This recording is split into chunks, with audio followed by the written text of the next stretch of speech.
and welcome to the Miko Bits show. Got a bit of a special show for you today. I have DeFi Dad, a show that I've watched for quite a while, and now he's working at Zapper. So he's working with Seb, and I did record a show with Seb earlier, so I'll be excited to share that with you all. But Zapper, of course, is an exciting, I think I would describe it as kind of a complete user experience for the DeFi person.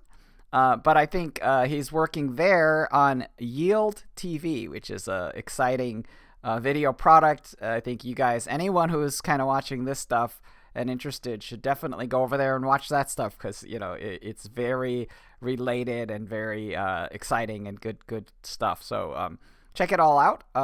So I think, really looking forward to this conversation. This is not a show that's focused entirely on Zapper, because I do have one of those episodes. So I think what we're going to do today is talk about the DeFi industry, the characters, the news, the exciting things that are happening. So, I think we're really going to dig in and I think try to have a great time with this. Just a quick disclaimer, anything that we talk about is information and entertainment, so, definitely don't take it as investment advice. We will probably mention, tokens that people might be able to buy, but we're not endorsing the purchase of any of these assets. Do your own homework and enjoy the show. So without any further ado, here is DeFi Dad. Hey, Miko. Thanks for having me on. And yeah, great to join you, and thanks for the very generous introduction. Yeah, absolutely. Long time listener, first time guest on the show, I guess. But terrific to have you here. So just to kick off, in terms of DeFi Dad, how did that brand get created? I really like it. It feels very warm. It feels safe. I like it. Yeah, it's funny because it's definitely a very genuine reflection, I think, of just who I am as a person, except with the added touch of focus on DeFi. So in the last few years, I started in Ethereum and Bitcoin and crypto in general about 3 years ago. And then I started working full time in crypto about almost 12 months after I first started learning about crypto. So around July 2018. And it's funny because I was working as a general sort of project manager, a little bit of marketing across lots of projects at Consensus. Getting exposure to all these different Ethereum projects like Metamask and Truffle and Gitcoin. And then it was in the spring of 2019, someone who was running the Ethereal Summit, they found a new job. They left very abruptly, and there was this big gap in the team to run the Ethereal Summit. And the Ethereal Summit, if anyone's unfamiliar with it, it's this awesome series of global events we used to do through Consensus. I believe they're going to start doing those again just because we've been in the pandemic. Yeah, it's all about ETH Denver now. Exactly. Yeah. Oh, ETH Denver's another amazing event. So the whole idea was to celebrate the stories of founders and builders and evangelists and investors in the Ethereum community. And anyways, I just had a blast. For about a year, I got to work on this full time, focus on the storytelling of what's happening in Ethereum.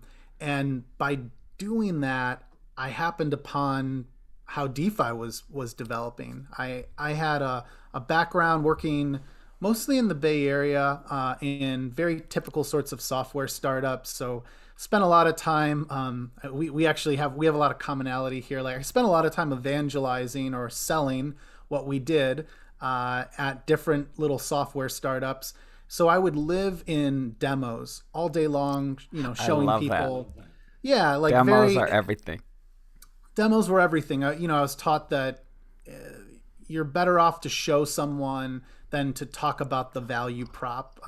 So anyways, fast forward though back to 2019, I started using Compound and token sets, and Pull Together was very new at that time too. Yep. So I started trying these apps, and I mean, it just clicked. I realized, wow, what has everyone been talking about that we need to wait for the user experience to get better?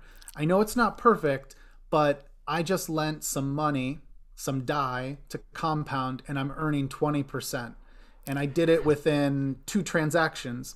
And I mean, I was just talking to everyone after that, friends and family, but on Twitter, where I had mainly been more quiet, I had always been on crypto Twitter since I got started in the space, Yeah. but I was definitely there listening and sort of absorbing, trying to even learn like the basics of trading, knowing that I would probably never be able to actually trade, but at least understand like the art and science of it. And I really do believe like all that listening paid off, because I suddenly had something, a secret that I knew to be true that I thought others didn't quite understand yet, and that was the fact that DeFi is the killer product market fit for Ethereum. This is the 100%. Yeah. That anyways, that sort of led into that's it really. Like I would say in the fall of 2019, going into the winter, sometime around then, I was tweeting a lot of tutorials. I was basically helping people, doing lots and lots of work just in Twitter direct messages, like people asking like, hey man, I saw you did this, how does it work? Building up credibility through that.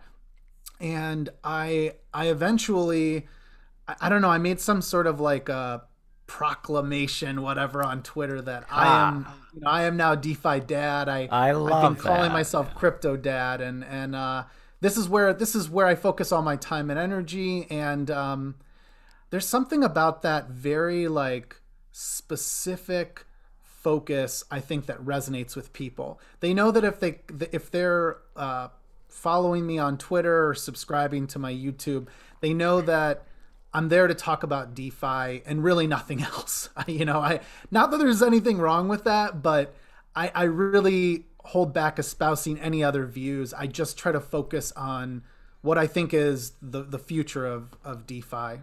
So. Well, I really appreciate that. It's a really, it satisfies my personal curiosity, being a longtime fan of DeFi Dad. And, to me, the thing that I think is really kind of great is people should go check it out. I think one of the things that makes it tick, and that really, really why I kind of endorse it to everyone, is, it's quite different from my show in a lot of ways. I think Yield TV may be quite closer, but I would say that DeFi Dad is very much kind of how to. It's so pragmatic, and I think one of the things that is really comes through the brand is very much this generosity. Because it, to me, like the thing that really works is that you're really genuinely helping a lot of people, and in a way, it's almost perfect YouTube, right? Because my show is pretty not that good YouTube, because people on YouTube want to know how to do stuff, right? They're searching for like, oh, how do I do this? How do I connect my hardware wallet to Metamask? Like, how do I like use this application? Like, what's happening when I do Compound? Like, how do I deal with Compound? What is a C token? And they're really, really looking for hands-on pragmatic work. And, how do I do this XYZ?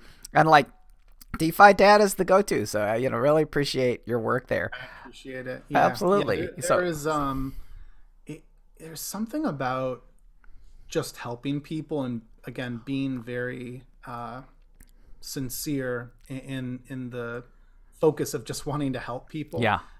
There's no doubt I have my own I have my own selfish motivations there. Like, of course, there's no doubt I love people. Yes. I appreciate the praise that people give and say, hey, thanks so much for that help. But there's something about trying to meet them at whatever level they're at. Like, yeah. I remember very clearly how scary it was to set up MetaMask, how scary it was to do my first Ethereum transaction, how scary it was to try even Compound.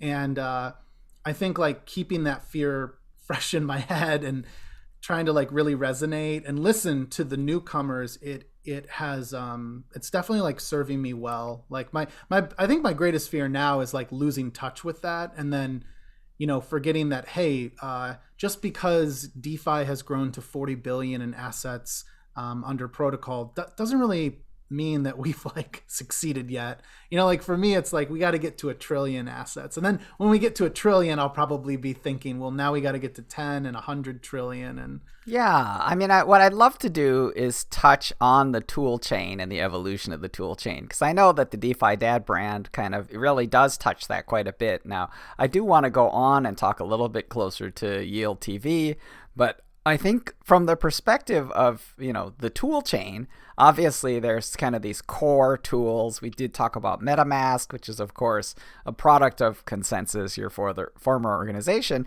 and of course, I personally encourage everyone to connect a hardware wallet to MetaMask, so if you're doing DeFi and you're not protected by hardware, check yourself, before you wreck yourself. So, use hardware. And I'm speaking from personal experience. So I've been caught with my pants down and I've lost and gotten hacked and things. So it's real. So, definitely do that, and check out DeFi Dad. So in terms of the evolution of the tool chain, tell me a bit about that, because I feel like in the early days of DeFi, it really was super complicated. And I think your shows really helped a lot of people overcome that complexity. But obviously you're at Zapper now. Like Zapper is incredibly user friendly. Of course, you're still using MetaMask and whatnot, but or other similar tools. But how do you see the evolution of the tool chain? Do you have any kind of new favorite tools, any emerging tools? I'm gonna have Ravindra from Frontier on the show. Obviously we, so we're excited about kind of the emerging tools. And obviously Zapper's an exciting, easy to use, wonderful tool. But tell me about any tools that you see coming, things that you enjoy, that you like, that you're excited about. Yeah, I think fortunately it's still pretty straightforward. The list of tools that you require is pretty much the same. So I agree what you were saying about using MetaMask. I cannot imagine trying to get started with DeFi without first understanding a wallet. Knowing how to store those assets securely, knowing that with MetaMask that you could have multiple wallets inside of your MetaMask account, and understanding the power of your seed phrase, which is like the almighty, most powerful thing there that can restore all of your wallets, but it also could give away all of your wealth to someone.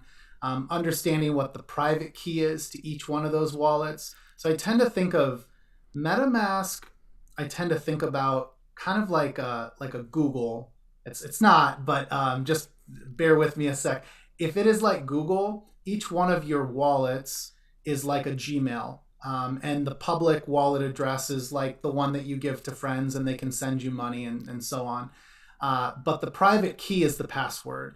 And that's something that, if you have that private key, I really want newcomers to understand that difference of, it's like you need the seed phrase, you also need the private key. It makes sense to back them both up. Just in case the seed phrase somehow fails you, which it could only fail you if you wrote it out incorrectly, or maybe you're misreading, what you wrote originally. So anyways, MetaMask is number one. From MetaMask, I completely agree. It's a hardware wallet. I would encourage anyone, as long as you've tried with just a few dollars, if you think you're going to put in any amount of money, whether it's $100 or $100,000, get a hardware wallet like a Nano Ledger or something like a Trezor. I do find ledgers still are more compatible. They tend to work better with applications. So I have no relationship with Ledger, and personally they've pissed me off a bunch in the past because they've leaked people's information. But yes, the hardware is really, really reliable. So anyways, so we've got MetaMask, we've got Ledger or Trezor. You connect the two together, and now even if someone were to, if I'm keeping everything on my hardware wallet, if someone were to somehow steal, I'm trying to think of what's the best example here. Let's pretend someone gets remote access to my computer, which is actually a really scary problem that has happened across the crypto space, where people's computers get hacked. if I've got it on a hardware wallet, I mean, which looks something like, if people are unaware of this, looks something like this. Oh, there we go. There we go. Yeah, just like a little like USB type stick. It means now that I have to type in a code, and it also means that, you know, I have to physically click confirm. So, you know, if you're new, like a lot of this might fly over your head, but again, MetaMask hardware wallet. Now going back to what the original question was, which is like, what's the new tooling? That's really exciting. You know, I absolutely believe that we're going to have easier wallet experiences, whether it's a MetaMask mobile or whether it is something like Argent, where Argent removes the seed phrase. Everything that I just talked about, all the worries of like writing down these private keys and seed phrases is gone, because they've created this, I think, much more intelligent design to help you back up your access to that wallet. So something like that, I would highly encourage that. Even like a Coinbase wallet, there's a self-custody. So this is like not controlled by Coinbase, but it's a wallet like Argent or MetaMask that allows you to interact with DeFi. The next thing then, this is why I joined Zapper, is Zapper. I mean, you need to store your assets securely, but you also need to be able to track, you know, how they're performing. If you participate in DeFi, you need to know, like, have I earned any interest? Is my money going up? Is it going down? Where is it? You know, Zapper in many cases too can even, you know, reveal to you that you do have money in places you didn't know about. That's a really common story we find, where you connect your Ethereum wallet and they say, "Oh shoot, I didn't know I had money there. That's nice." Well, kind airdrops like, show up money too. in the couch. Yeah, there's all kinds of cool things that pop up when you use Zapper.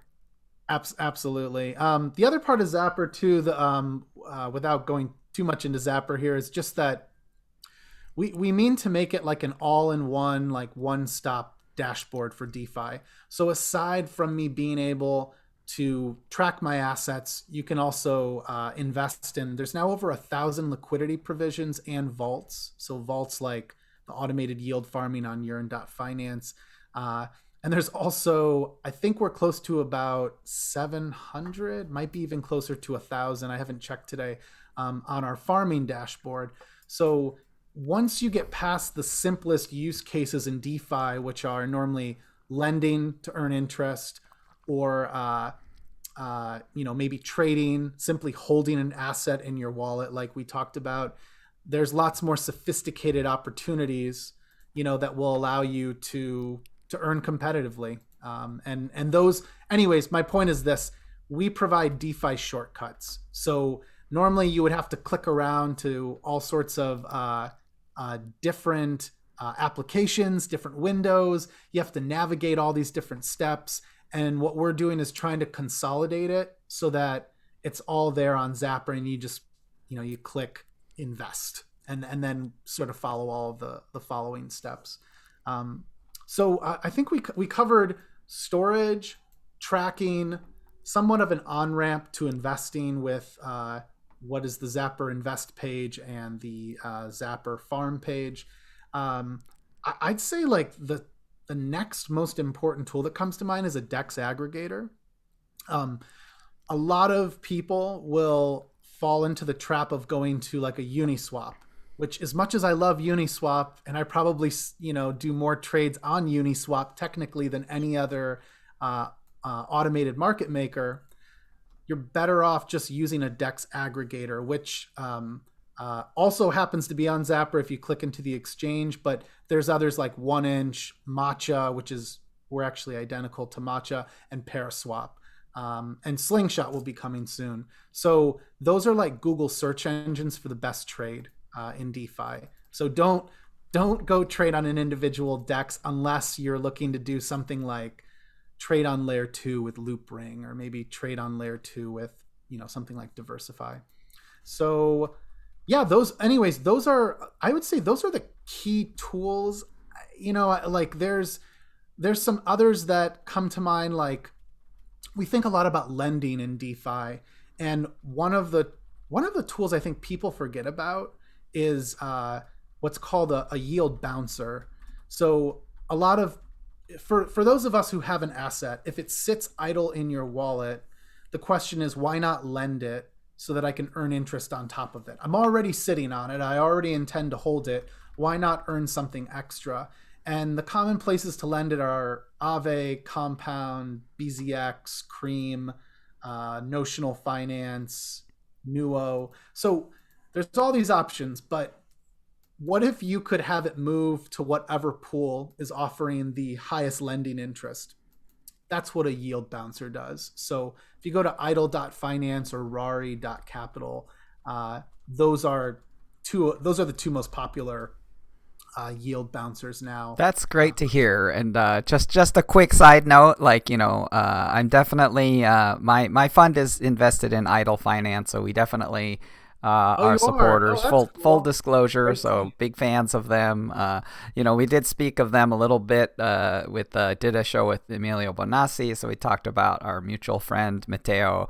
I will have him on the show for Idle in the near future, and I did actually have Jay and David from Rari Capital on my show as well. But I haven't posted that yet. But I appreciate the shout out to that class of investment, because I do think that it's up and coming. I think those are really exciting areas in DeFi and things that people should be paying more attention to. Absolutely, yeah. And by the way, I love the way you lead with the integrity of disclosing whether you have exposure to it. And I can say so far, other than everyone knows I work at Zapper at the point, but I actually do the same. So I will call out if we talk about any applications here that have a token involved, I'll call that out. But so far, I think we're okay. All of these, I'm actually more of a user of all of these applications. Yep. The last one on the chain of tools that we're talking about, like what's the stuff that's like the meat and potatoes that I think a newer user like really needs access to is the one thing we left out is insurance. So insurance is a complicated sort of question to ask whether one needs it in DeFi from the start. Yeah. Because people tend to move money around a lot. So you have to be cautious about like, well, don't go buy like a year's worth of insurance on your funds in Aave if you might be moving those funds to another, application. But that's one of the, and this is full disclosure, I am involved and invested in Nexus Mutual. Yep. But Nexus Mutual, Cover Protocol, Unslashed Finance, Ensure, which just came off of their alpha. And then there was another one too, Insure Ace, I think is the name of it. That's brand new. We know them. There's tons of these. Bridge Mutual too. Yes, of course. So these are or are going to be options for someone to essentially buy car insurance in DeFi and to say, hey, like a really obvious example is if I'm staking Aave in the Aave safety module, just think of it as this. I'm essentially putting up my Aave and I'm earning interest on top of it. If I'm doing that, and I intend to do that for at least 30 days or more, it might make sense for me to go buy some insurance and say, I want 30 days of cover, protection against a smart contract bug, some sort of like an exploit, a hack. So anyways, long story short, if you're more interested in that, if you go to defidad.com, I've got some videos on Nexus Mutual, but they're very applicable to all the other ones that we just talked about. And I would encourage you, check them all out. I'd love to have a special episode or even a panel on the insurance space. I think it's a tremendously exciting and rich space, tangent and adjacent to kind of derivatives and other kind of financial mechanisms, as well as kind of self-insurances. I think are interesting from the industry perspective. It's such a cool thing. But let's jump quickly to kind of the broader things. Like you have a show, really great show, and I think Yield TV is kind of filled with a lot of the great DeFi usual suspects. So I guess what I'd love to do is have you kind of shout out some of your favorite, most insightful episodes. I'm happy to link those in the show notes for this so that people can go visit that, but I'd love to kind of have you give a couple shout outs. Like, what are your favorite episodes of ELTV? You can just give the names of them or the guests, and I'll find them, and we'll share absolutely. them. No, I appreciate that. So, boy, yeah, it has been such like an insanely busy and exciting last few months. Of course. So, as I look across these, gosh, there's so many, and a lot of these folks have been on your show as well. Okay, if I'm trying to rank it in my head here, okay, so I tend to focus more on DeFi, but I have always counted NFTs as falling under that umbrella. Yeah. So I would say one of the most interesting interviews that I've had recently was it's an anonymous collector. He is either he either has the largest collection of NFTs in the world or the second largest. Wow. I'm not quite sure. There's a few of these people that are competing with each other. His name is Whale Shark, and the Whale Shark. The Whale Shark. Awesome. Yeah. That's a great interview. He shared a lot of his insights into he said, "Hey, I don't invest in 99.9% of NFTs I see." Even though he has this incredibly large collection. And so he shared a lot of the mindset that goes into how he values them. And, I would warn people, we've definitely started to hit a little bit of a frothy market in terms of NFT. I agree. I'm with you. I like Whale Shark. I think he's very well grounded. And, you think about, you want to listen to people who have been thinking about NFTs for the last few years versus there's a lot of people that are suddenly self-proclaimed. Sounds like a great episode. I will absolutely recommend it. Any others come to mind? I mean, obviously it's a grab bag. It's not about favorites. It's just about a sample sample platter. Yeah, I'd say so we've spent a few episodes also adjacent to Whale Shark in Decentraland. That's really fun. If people want to see what does it look like in a digital first community where you're in VR, but you can check it out on your computer. What happens when you live in a digital first community? You need digital first finance. So suddenly DeFi makes total sense because you have no other option. You're living in a world that is understood. It is very reminiscent of a Ready Player One story. So there's that. I'd say also really easy episode to watch is on Lido. Lido Finance allows you to I'm very excited about Ethereum staking products and the financialization of Ethereum staking. So I'm pumped up about it. I'll definitely check that out. So really appreciate your pointers. It's always fun. There's always just a tremendous, all the guests are different. They just have different kinds of some shows really spark and you catch fire. So in a good way. So it's great. It's great to get some of your picks, and of course that'll help people kind of get smoother access to all of the rich content that you provide. So really appreciate it. Yeah, it's a lot of these interviews, I wouldn't expect someone to want to sit down and just watch every single interview, but there's no doubt. I mean, I can speak firsthand to the fact that a lot of the investment decisions that I personally make, which again, remember, this is not an investment advice, but for me personally, having I've only been in this space for a little over 3 years. I have learned so much more in just the last 6 to 12 months because of interviews like that, because I'm learning about the people behind the scenes that are building. And you do start to notice trends amongst what are more successful DeFi teams, the teams that are attracting more liquidity. And it's not just a coincidence. There's so as a final question, and that's almost the core of what I'm really trying to do with my show is, what are the few things that you would ask people to look for on terms of successful DeFi entrepreneurs? What are the characteristics? Just give me your top 3, and then and then we'll I think we have to close out after that. That's tough. What do you look for? Even a top 1. What are the things that you look at and you're like, whoa, that's important? I'm trying to think of how to verbalize this. There are those people who just embody the ethos of open source software. They embody the ethos of wanting to do good for the world, and they they. I mean, I'm not going to pretend like everyone just shuts their brain off and doesn't recognize that in many of these protocols, almost all of them, there's a token involved, and so there's a tremendous amount of upside there. Yep. But you can read it when you talk to when you meet a team like the Uniswap team or like an Aave. Yeah, absolutely. I love that. That's sort of the pure beating heart of DeFi, the beating heart of Ethereum, right? You're really talking about this. You're wearing an Ethereum shirt. If you look at the symbol, like it's the symbol obviously implies things like transparency.